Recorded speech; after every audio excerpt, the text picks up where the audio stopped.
What's up, everybody? Welcome to the CanesInSight Daily Podcast, powered by Anajar and Levine Accident Attorneys. I had to give you a little evening recap here. I know Pete, right after the media session of practice ended today, did his thing, and you can check that out on our YouTube channel. But as always, I want to supplement that with some more practice thoughts from myself. He did a great job recapping, but there's just so much to get to here with the first day of pads. So, this is one of the best days of the year. Pads popping. Everybody's excited. I was talking to somebody after practice who's let's just call him a notable former coach and a really cool guy. And he was saying that he loved the first day of pads because you may have a teammate that you have a problem with, and you've been waiting all year to bust his head after spring or whenever. So first day of full pads, go after him and knock him out and tell him, hey, it's going to be 20 more after that because we're just getting started. So a lot of excitement around the program here to start pads and get ready for the season. Chat's going crazy. Got all kinds of folks in here. Steve Vasada, what's up? I didn't forget about you. I'll be hitting you up soon. Look at that. Canes Cat made a stop at Islas today. I know he's still full. Christian Bull saying we had some big boy football today. David Diaz, first day of pads is the best feeling. Juan Manuel, how's it going on with the heat in Miami? It is cooking, as you can tell from my skin's pretty crispy right now. I'm looking like a boat captain, but man, it's all good. It was an awesome day. Actually, didn't have a ton of time in the sun today because it was like a lightning deal, so they went inside later. But it's hot, man, and it's fun, and it's just the great vibes. It's just great vibes around this program. I feel a lot of confidence in the team, and people are gonna say, "Look, this is classic August." CanesInSight D-Money talking about, feeling good. It is an exciting time every year, but really you do see a sense of confidence and calm. If you don't believe me, just look at Cristobal's interviews and, you read his body language. You read how he sounds when he's talking to Joe Rose this morning. Joe Rose is out there in practice, still looks the same. President Echeverria is at practice in the full suit. He don't worry about the heat. He's always professional, always about his business. It's just a great atmosphere. Also, NBC Nightly News anchor Tom Yamas was out there, celebrity, a legend, Belen Jesuit legend, someone that I grew up going to the Orange Bowl with up there in the upper deck. Just an awesome dude, a legend, and somebody who's at the top of news media. He's the host, the anchor of NBC Nightly News. I'm sure he'll had that job probably for 50 years. So big time celebrity guest there. We interviewed him for some Cane stuff, and that'll be coming out later. But he talked to Mario, talked to President Echeverria. It was just a really cool day. Green Tree saying Mario was juiced today in the interviews. Ray saying Cristobal is definitely talking differently about this team than years past. I agree, man. I agree. It was awesome. Oh, George Lissette saying Brock Schott's grandpa here. Listen, Brock Schott is an extremely talented player. Cannot wait to watch him do his thing here. He is very fast, very physical, very hardworking, had a good day today. And I should be talking about him as we talk here. Trey Moore asking, how's Amari Wallace looking? Where do you think he'll be at the depth chart? I mean, he's looking good, man. I mean, he's young. He's growing into his body. But he's somebody who he had that bad knee injury. Bad leg injury. So you broke his bone. So you're worried that he was going to be out for a while, and he came back spring like nothing. So he's still working. Not good. The injury is fine, but he's a young safety, right? That's a position where it takes a second to really slow it down. Remember Ed Reed against Penn State back in 1990. That was 1999. Yeah, that was 1999, where Miami looked like they were about to break through. They played Penn State at home, top-ranked Penn State or number 2 or whatever. They're a top 5 team in the country. And Ed Reed makes a ill-advised gamble, ends up leading to a long touchdown against Mike Rumph, who I was talking to today. Led to a long touchdown, and we lost that game. And, of course, Ed Reed, those gambles ended up going the other way. Point being, safety takes a little bit. But yeah, I like Amari Wallace. So fired up here. Dave asking, are you getting more confident in this team as you keep on watching them more and more? This team is more complete than last year all around. I agree with that point. Definitely more complete. And yeah, I'm getting more confident as I watch them. I think, again, the general sense is confidence. That doesn't mean it's a perfect team. That doesn't mean it's a 2001 Miami Hurricanes. But, it's a team where, like last year, we knew the secondary was going to be a weakness at this time last year. We didn't think the defense was going to kind of fall apart like everything else.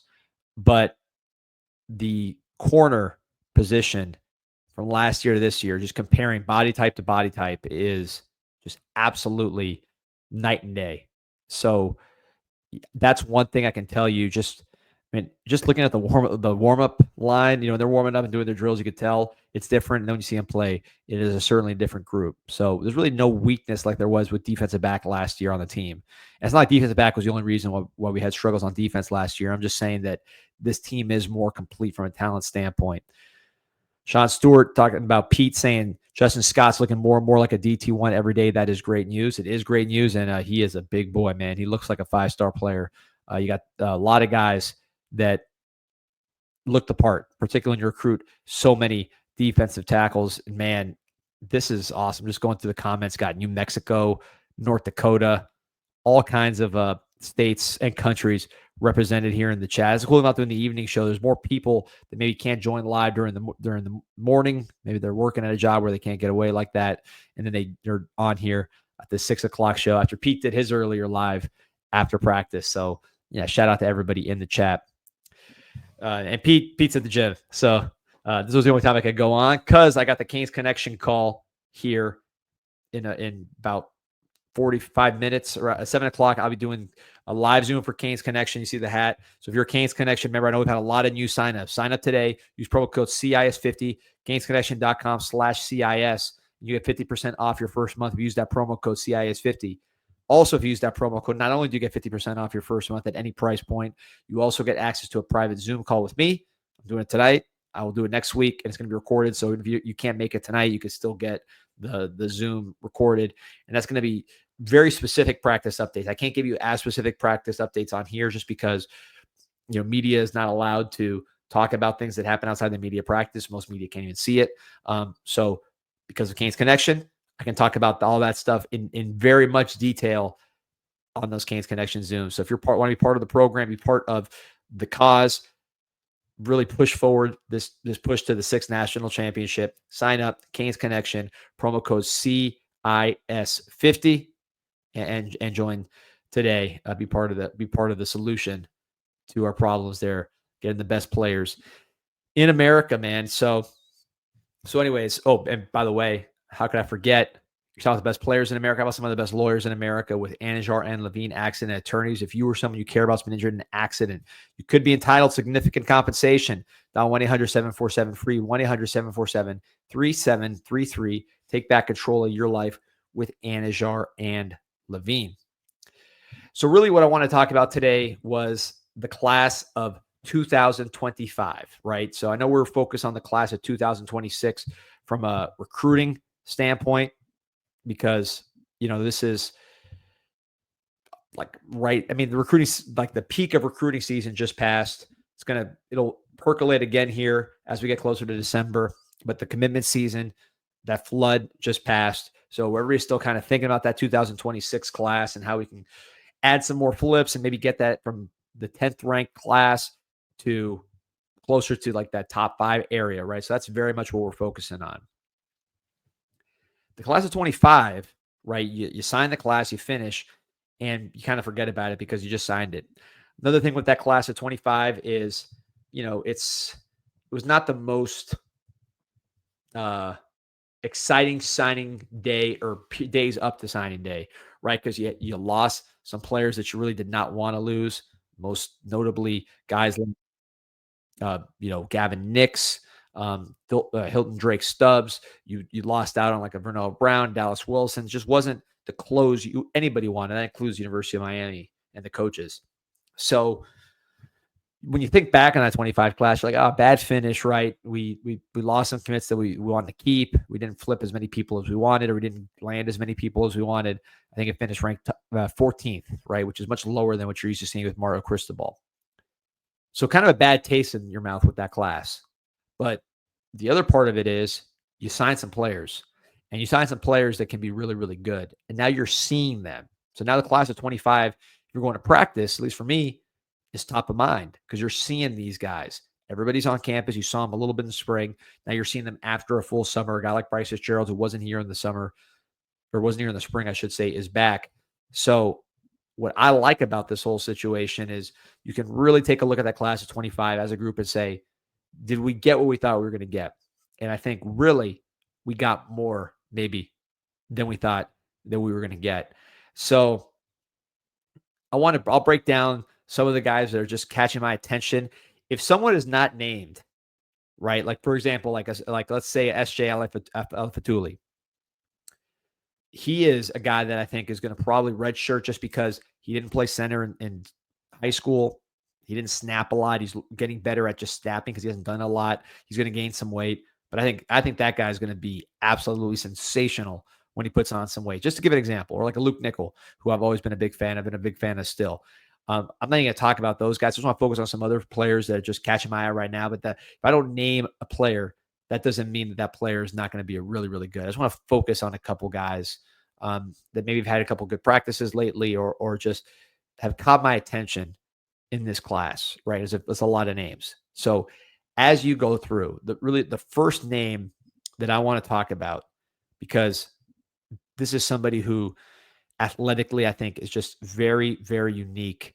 And now I didn't see him in spring because he wasn't here in spring, and now we're seeing him. It is Bryce Fitzgerald. And I said this on an earlier show, but I have to reemphasize it because every time I see him, it's the same story. Bryce Fitzgerald, as you see him here in these highlights, he is a more athletic, much more athletic version of Cam Kitchens in coverage. All the ball hawking that made Cam Kitchens so special, that just innate ability to find the football, to go up and get the football, to convert, good reads into interceptions and then take those interceptions back. He has all of that from Cam Kitchens. Plus, he has this, what you're seeing right here, that electrifying athletic ability, the speed. He's a 4.3 kind of runner. He can change directions. He's smooth. I think he's actually bigger than Cam Kitchens in terms of frame. I know Cam was about 200 at the combine. Bryce is probably like about 190, 187, 190 now. I think Bryce Fitzgerald is going to get to Cam Kitchens size, probably plus. And then the athletic ability is just very, very unique. Question with him, we've talked about it a million times, the physicality and the tackling, right? Not something that he was known for in high school. I've seen size of physicality out there. He hasn't been tested yet. We'll see how that goes. But if we're just talking about what this guy can do in coverage from a ball hawking standpoint, from an athletic standpoint, special. So if he is able to stay at safety and tackle enough, and I've seen some promising signs there, and I've heard some promising signs there. You're talking about, he was like a 4-star player. I think it was like 130th or something in the country. I mean, this is a 5-star type of talent when you look at the skill set and you say, all right, well, you say everybody's a 5-star. Guys, 6 foot, 190, give or take, running 4.4, 4.3 with incredible hands, incredible instincts. And every time he touches the ball, he can score a touchdown. One of the best kick returners in the country. Pretty good mix of skills for this guy. So, won a state championship in basketball, won a state championship in track, won a state championship in football. I've been talking about him, but I want to just start with him because he's a class. We were so sad about losing Drake Stubbs on signing day. I mean, if this guy can play like we think he can play, and just continue some of the signs that he's been showing on Green Tree early. Look at, you see him just shot out a cannon there, and look at the speed. If this guy can play the way that he is showing on Green Tree during the season and during his career, you are going to be ecstatic to have this guy in your roster, and he's going to be a 5-star type producer. There you're seeing against Miami Northwestern, pretty good program, easily intercepts it there, making guys miss. I mean, guys, this is Northwestern, and you see him, how athletic he is. So just a super, super talented player that I think we didn't talk about a ton because he was committed for a while. He like whatever it was, the focus on other players. But if this is a guy that I think now that you've seen him and you've seen what he can do, he elevates that ceiling for that class of 2025. Potential first round type talent if it goes well. And I think this class has a chance to have multiple first rounders if they can develop and they do the right things. And look, it is August 7th, 2025. There's a long time until the NFL draft, right? But if you're talking about guys that you just look at and you say, this guy's a chance to be a first rounder if things go right. I've seen enough from this guy to do it. Well, Manuel says, the money can't catch as a two-time All-America, third-round draft pick. Those are lofty expectations. Are you sure, as a licensed lawyer, put an asterisk on it? I'm putting an asterisk as far as the tackling. That's what he has to show. But in terms of the way he sees the ball, he has that. He just has it. He had it in high school. He has it now. And then on top of that, his athletic ability is just is off the charts, man. This is he might be the best athlete on the team. Like, he's that kind of athlete. He is very, very special in that regard. And this is a team that needs a lot of big-time speed and playmakers. Miami's great when Miami has guys getting interceptions and going to the house. That's what Bryce Fitzgerald can do for you. So, first-round type skill set. That doesn't mean he's a first-round player, but, I mean, look at the way this guy tracks the ball. He just has special tools. Now it's up to him and the coaching staff to get the most out of it. But I am extremely excited about Bryce Fitzgerald and what he can do from a ball hawking standpoint. Another guy who is one of those guys that you look at and you say, if it all comes together, if everything goes the way it's supposed to go, NFL, big-time, high-level NFL talent, and that is Kellen Wy. So Kellen Wy, someone that we signed on signing day. It was a rough signing day, and we were worried about not landing anybody. And then we ended up getting Kellen Wy from Texas, which was the leading contender, number one class in the country last year. This is a guy from Stephen Artwood, near the Tampa area. Teammate of Gerard Pringle, teammate of 2026 commit Jalen Waters. And if you want to talk about the prototypical linebackers, you see him here.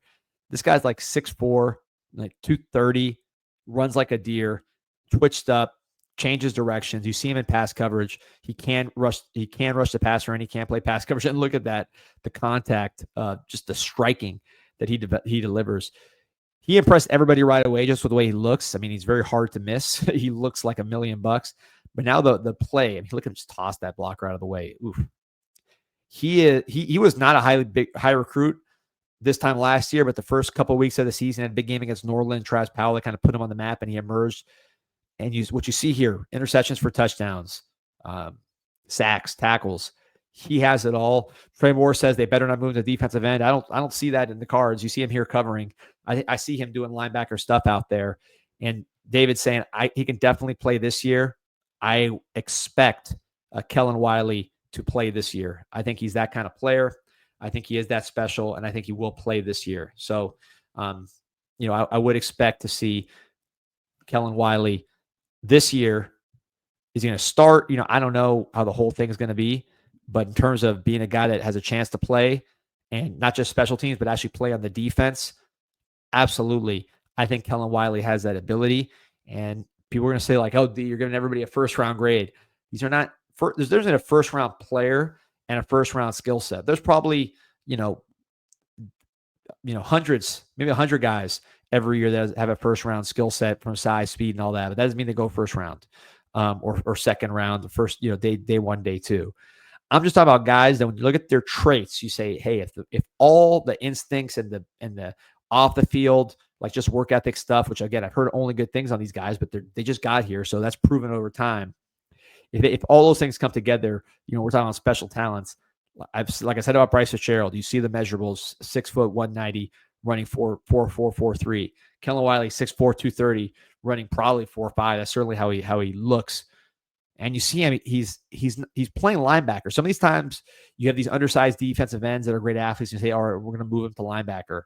Well, with Kellen Wy, he's a linebacker. He played linebacker in high school. He's playing linebacker now, and he's playing really, really well at the linebacker position as you see him just flying in and making a tackle. So we had heard about Kellen Wy. I talked about him on the CanesInSight podcast as someone just making noises with his size and all that other stuff. But now that I've seen him after the summer, right, with the defense, I already had a pretty high, value on him. I already had high expectations for him as you see him against Norland, Duke Johnson's old school. But now seeing him after the summer playing defense, playing linebacker, I expect this guy to play right away at linebacker. I'm not saying he's going to start or anything like that. But if we're playing Notre Dame and you see this guy tackling Jeremiah Love as an 18-year-old true freshman, don't be shocked. Not saying it's going to happen necessarily, but he is someone who has that ability to potentially play right away for this defense as a true freshman. And by the way, he's not alone. Another guy who, if you ask me who am I the most confident that I'm going to see playing Notre Dame on that great day when we beat the Irish at the Rock, it's this guy right here, Malachi Tony. We've talked about him a ton. I don't think we can talk about him enough. This is a special football player. He's not going to wow you with his size. He is not going to wow you with his speed. Not that he's small, not that he's slow, but there's a lot of guys with this size and speed in the country at the high levels. But I don't think there's guys that have this kind of intelligence, that had this kind of instincts, that had this kind of ability to get in and out of breaks, this is a kind of ability to track the football than Malachi Tony. He is a trustworthy true freshman.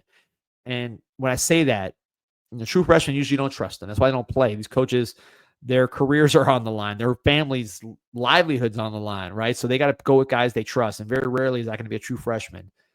Maybe a true freshman earns enough trust that, like, hey, I can play this guy and feel okay that he's not going to completely screw up, right? That's one level of trust. I think Malachi Tony's gotten to the point where he's not just somebody that you trust to not make a mistake, but like he's the guy you trust. Like, hey, it's third down. Who am I going to? Oh, Malachi Tony. I mean, I am so impressed by the trustworthiness of this player and the just consistency. True freshmen are consistency. He is just a consistent football player. Kids, STD say, would you say he's a Restrepo type? I would say he's a Restrepo type in terms of the IQ, in terms of the playmaking, in terms of just the ability to make plays when everybody knows he's getting the ball. I do think he's a little quicker and faster than Restrepo. Restrepo is heavier. He was 200 plus. This guy's 180, which is good size. But Restrepo was more like a running back. This guy's probably more of a receiver. Physically, I compare him to like an Antonio Brown. Not saying he's going to be a Hall of Fame receiver. Again, when I make these comps, that's not what I'm saying. Just Antonio Brown was a quarterback in high school, as was Malachi Tony. They're about the same size, same speed, similar quickness. I just see similarities there. Bag Enough says, I don't see special, I see reliable. I'm telling you, anyone who's seen Malachi Tony since he was 9 years old would say special. It's just not the physical skill set that you say, okay, this is Jeremiah Smith, but that doesn't necessarily define the player. Again, I use the Antonio Brown example, not to say he's going to have this kind of career, but Antonio Brown was one of the leading receivers in the history of the league, and he did not look like Andre Johnson. He did not look like Julio Jones. He did not look like all these other guys, but he made incredible plays. Backing up, ask again, do you feel like you have a star? Yes, I think this is a star player, unequivocally. If you ask me to bet on Malachi Tony's, like, is this guy going to make, is he going to be a star? Is he going to be one of the guys that they sell a jersey in Miami Hurricane team store? 100%, 100 million%. This guy is an elite player. Elite. I mean, he is. I would not put it this way. If you and I love Burnell Brown, I think Dallas Wilson is going to be very, very good. If you ask me to trade this guy for any of those two, knowing what I know now, you can have him. Have Burnell Brown, who I loved. Have Dallas Turner, Dallas Wilson, at these two Florida receivers, who, again, good player, very good prospects, bring a lot to the table. But what's that Charlton Heston when they try to take away his guns? He said, "You got to pry it away from my cold, dead hands." That's how I feel about Malachi Tony on the Canes. No way would I let this guy go anywhere else. I wouldn't trade him for anybody aside from maybe you give me Jeremiah Smith or someone like that. Maybe Ryan Williams or something. Yeah, maybe we'll talk then. But as far as like guys in last year's class, now seeing how good this guy is, he's special, man. So I cannot put him over enough. I know that people are going to say, "Oh, this is Kool-Aid," this is D-Money just hyping people and doing what he does. And maybe it is, I don't know. It could be just hype. I don't think it is, but I'm excited. But I'll tell you this. If you ask anybody around and say, hey, who's been at practice, who's been around the program, and you say, what have you seen with Malachi Tony? You will see a giant smile on their face, and you will see a lot of very strong adjectives describing how good the guy is, because that's what he is, man. He is just a special player. He just has it. Talk about the it factor, and what I think it is that ability to just make people around him confident that he's going to make the play. If you're Carson Beck, and notice I'm not saying, Luke Nickel or Emory Williams or Judd Anderson. If you are Carson Beck, 23 years old, I think you're going to have a lot of confidence in this 17, 18-year-old. So, but, question here, New King God asking Josh Moore, Dallas Wilson. Again, call me a homer, but I did say this. I thought that I preferred Josh Moore over Dallas Wilson in high school after seeing them both up close. So maybe I'm a homer, but that's what I've thought since high school, since even before Josh Moore, when Josh Moore was committed to UF, I felt this way. I just think he's a better player. As we pull up his sophomore highlights here, because he's the next guy I want to highlight. Josh Moore. I mean, I really love this receiving group. We talk about Malachi Tony, Josh Moore, and Dalon Upshaw. And Josh Moore continues to just show incredible physical ability. Look at this, man. This is his sophomore film, by the way. I've compared him to Leonard Hankerson, who was an exceptional player as a senior for the Canes, third-round pick of the I guess back then it was the Redskins. Hurt his knee, which ended his career prematurely, and now he's the receiver coach for the Niners. I see a lot of Hankerson in him, but I got to be honest, he's more talented than Hankerson. I mean, he's faster. He's just more talented. He's just more explosive. So, if you compare him to Malachi, Malachi is probably a lot of times you see it in sports. Like it's like when I go to my kids' baseball team, it's always like that little shortstop that's like tiny and super coordinated. And then there's like that big lanky guy that you're like, hey, when it all comes together, he's going to be the man. It's kind of like that. Malachi right now is by far, to me, the best of all these guys. But Josh Moore, you could just see the upside, and he's already pretty good right now, capable of explosive plays. I think this year, as a true freshman, he is going to make explosive big plays for you because he catches the ball with his hands, strong hands, as you saw with that one-hander. He's got good core strength and balance. He's strong. He's not like one of these like tall guys that you just, they get knocked over by a breeze. He's sturdy for his big guy. He's about 215, I think Cristobal said, getting close to 220.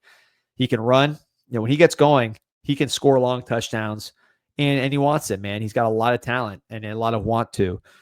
So, Josh Moore is somebody who, having seen him now, I liked him in high school. I liked everything that when you ask people about his senior year, people that watched all these guys, and this was a great year in Florida last year, receiver, not so good this year, but last year in the class of 25, which is what we're talking about, this was a really, really strong Florida wide receiver group. And you talk to those people and they will tell you that like people that follow the scene, right? People that watched a lot of high school football and watched these kids in camps, they will tell you that the best senior film of any wide receiver, and I wish I had it but he hasn't put it out, but I'm sure it was unbelievable. But the best senior film, because we're watching a sophomore film here, which is also outstanding. Best senior film was Josh Moore. So great year wide receiver last year in state. You missed out on some guys, but between Josh Moore and Malachi Tony, I don't think you're regretting anything. I mean, look at this guy in the red zone. Just an unbelievable athlete, unbelievable talent. It's class of 25. I'm telling you, you're seeing these guys now after a summer of work, and you just sit there and smile because you landed some really, really, really good players. Another guy that I'd be remiss to not mention, my favorite player in the class last year, as far as like an underrated guy that I was always the one hyping up because I love what he brings to the table. Dalon Upshaw out of Phoenix City, Alabama, coached by Pat Nix, who was a very poor offensive coordinator for the Canes, father of Bo Nix, but he's doing a good job at high school. And Dalon Upshaw was his go-to guy this year, and you could see why. He's got great size. He's not Josh Moore size, but this guy's like 6'1", 6'2", strong and sturdy. Looks like a little kid in the face. He's not someone who's fully developed. He's going to keep getting bigger. And he's just strong, man. He has that nice, strong balance and core where if you hit him hard, he's going to bounce off tackles. He's not just going to get bullied by these bigger corners. And we've got some big corners, probably some of the best big corners in the country with OJ Frederick and Xavier Lucas and Damari Brown. And he can handle those guys. Obviously, they're going to win a lot.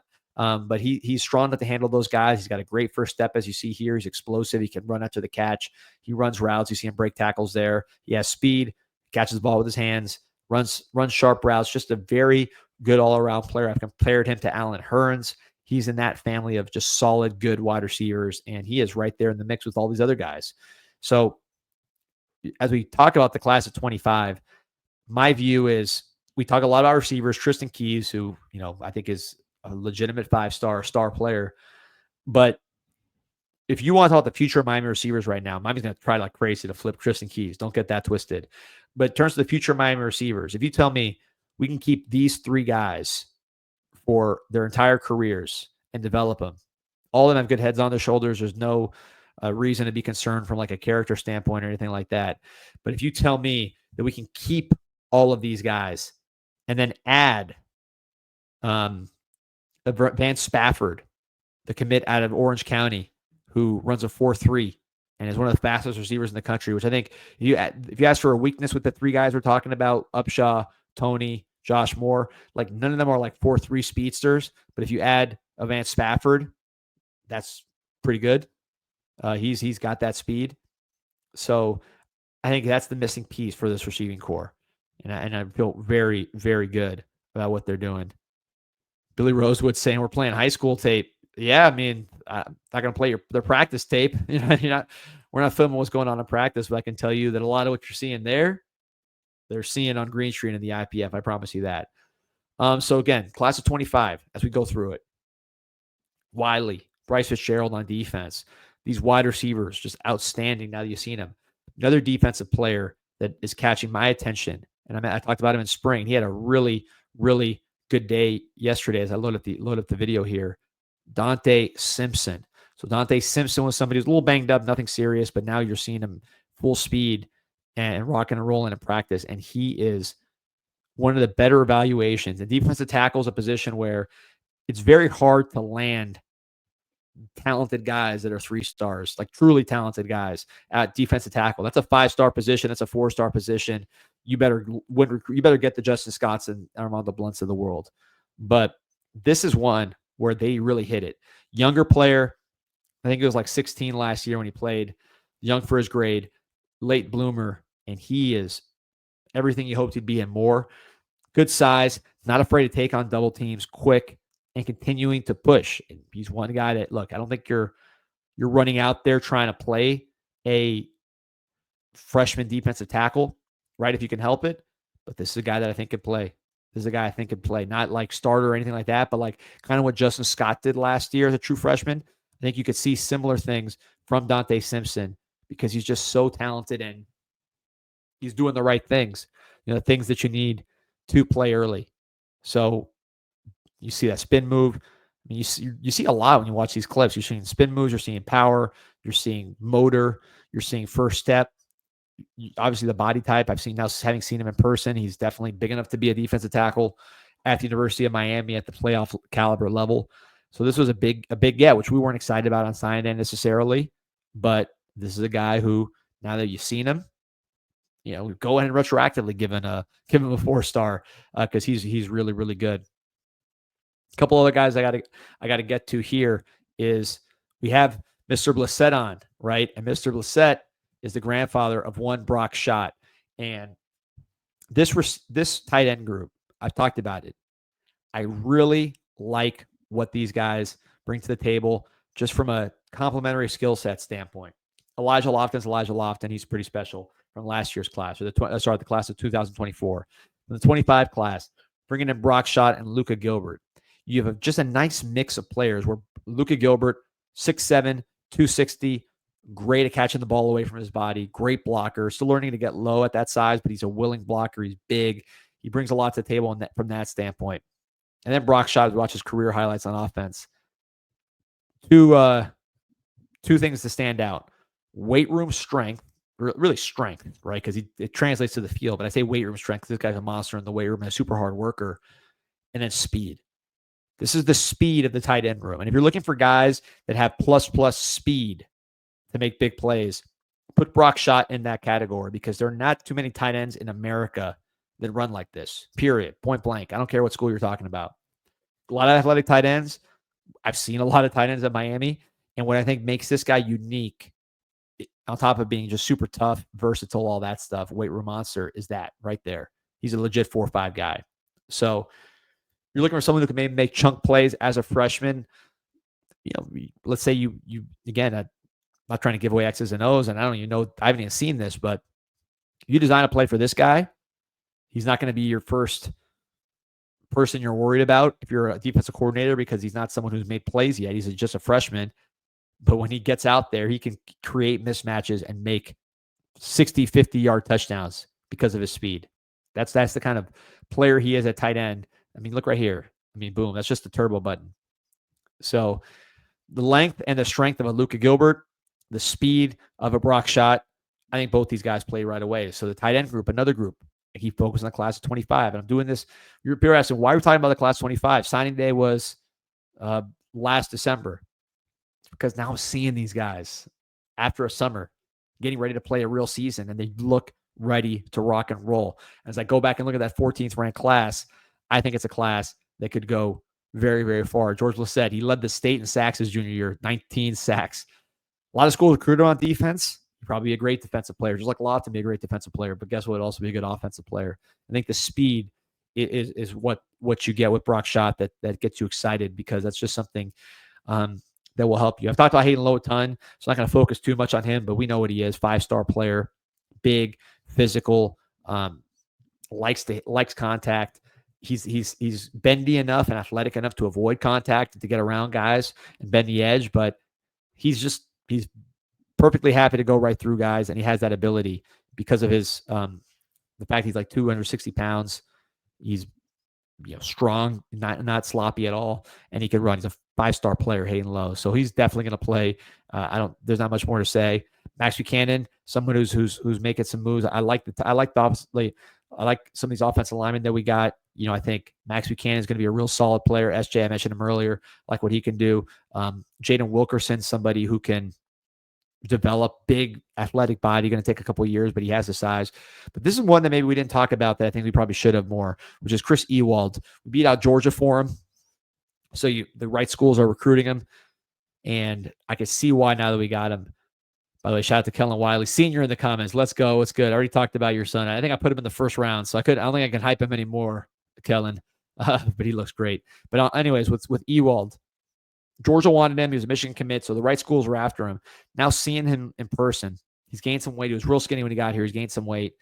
But the story with him is really the IQ, the intelligence factor. He is a really, really smart player, really seasoned player, really technically sound player. I think in the nickel, he can do a lot of damage because of that IQ, because of that intelligence. He's just South Florida, competed against the best, very well coached, and very good learner. So put him in the nickel, where it's very much an instinct position. You got to see the quarterback, you got to play the receiver, you got to make plays at, like say, the screens, you got to identify those and fly up there. He does all that stuff really, really high level. Probably a little bit, maybe a year away in the weight room from really being where he needs to be, but he's somebody who could play this year just because his intelligence levels and his competitive level is there, consistently making plays in practice because of what he does from a recognition standpoint. So these are just a few guys. I'm not even going through the whole class. There's other guys that are really, really talented. But what I want people to understand is I think we hit on this class. I really think we hit on this class. I don't think we're going to go back and look at this class and say, yeah, it was a 14th ranked class. I think we're going to go back and say, oh, this guy was in this class. Oh, this guy was in this class. Oh, this guy was in this class. It's the type of class where you want to keep these guys. You want to invest in them.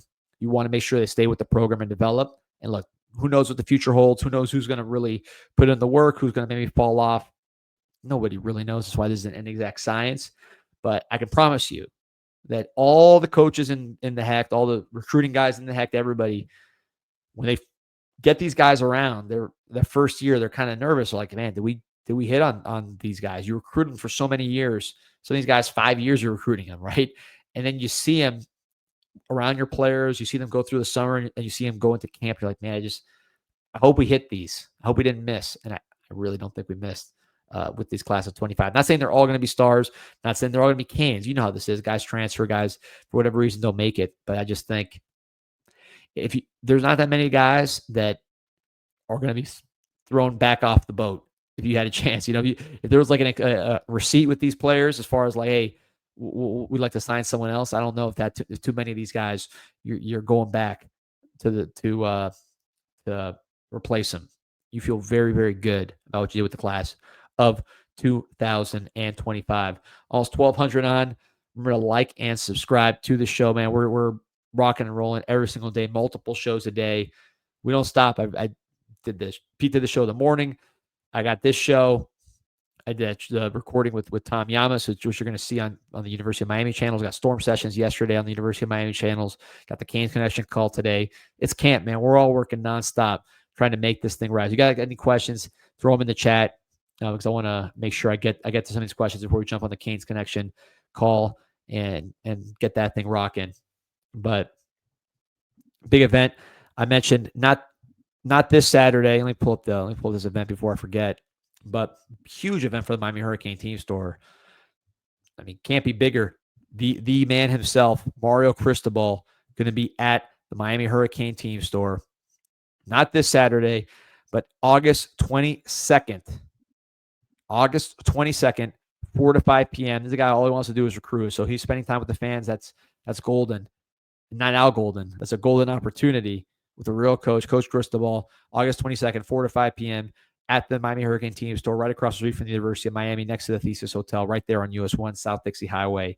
4 to 5 p.m., 8/22. Make sure you mark your calendars. This is a unique opportunity to meet the man himself, Mario Cristobal.